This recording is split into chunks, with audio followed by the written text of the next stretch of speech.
The locker that won't open? I shouldn't have touched it. Should have walked away, but I couldn't. It was an old locker in an abandoned high school, touched by time, but twisted by something darker. I thought it was just another relic, another rusting piece of forgotten history. But when I tried to open it, something inside fought back.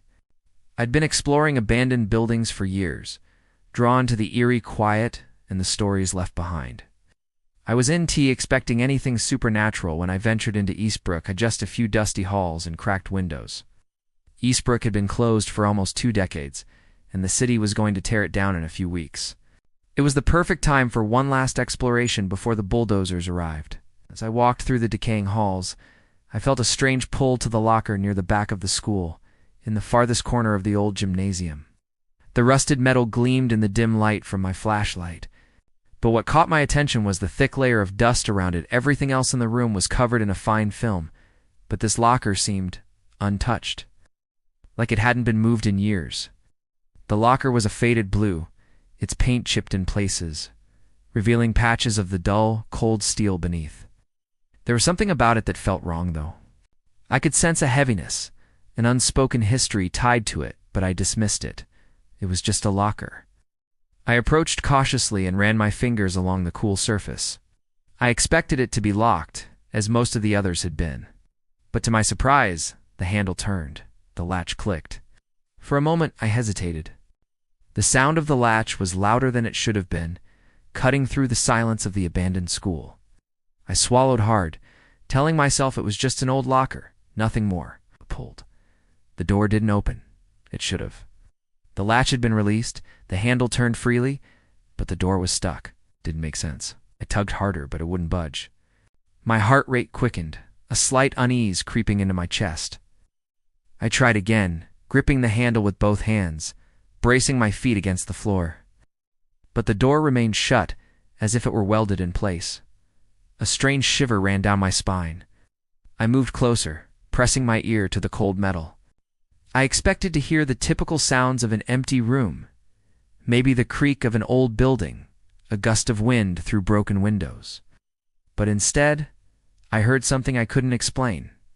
Soft, steady scratching. It was faint at first, so quiet I wasn't sure if it was just the wind or something else. But then it grew louder, more distinct, like claws scraping against the interior of the locker. I froze. The sound was coming from inside the locker, but I couldn't bring myself to open it. I felt something thick, something suffocating in the air around me.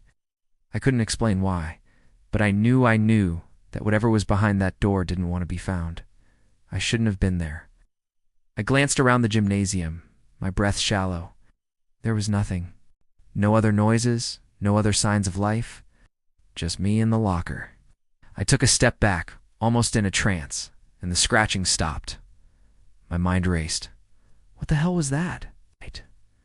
I tried to push it out of my mind, telling myself it was just an animal, a rat, a bird, anything that had taken refuge in the walls of the school. But deep down, I couldn't shake the feeling that something was wrong, something far worse than a simple animal. Then, just as I was about to walk away, I heard it, a faint click. Oh. It was barely audible, but I felt it in my chest. Like a lock inside the locker had clicked open. The door jerked slightly, as if it were about to open on its own. I couldn't breathe, wanted to run to get out of that place, but my legs wouldn't move. My feet felt rooted to the floor.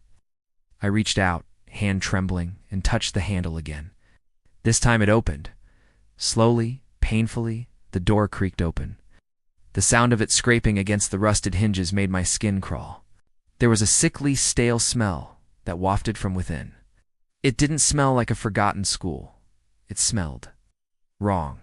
It was the scent of something decaying, something long past its prime.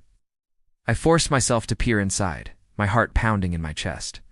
The locker was empty, but the scratching had returned louder, frantic, desperate. It came from inside the walls of the locker, behind the smooth, untouched surface. My hands shot back as if burned.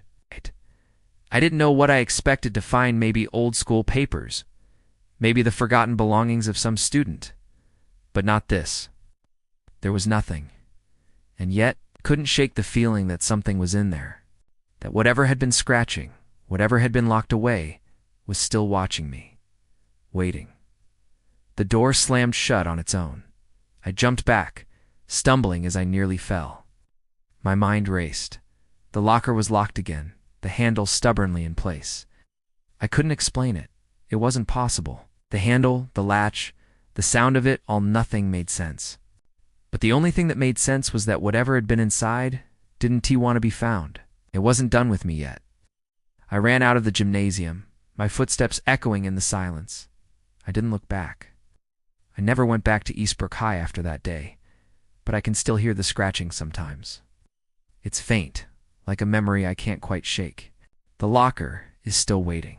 I wonder who or what is inside now.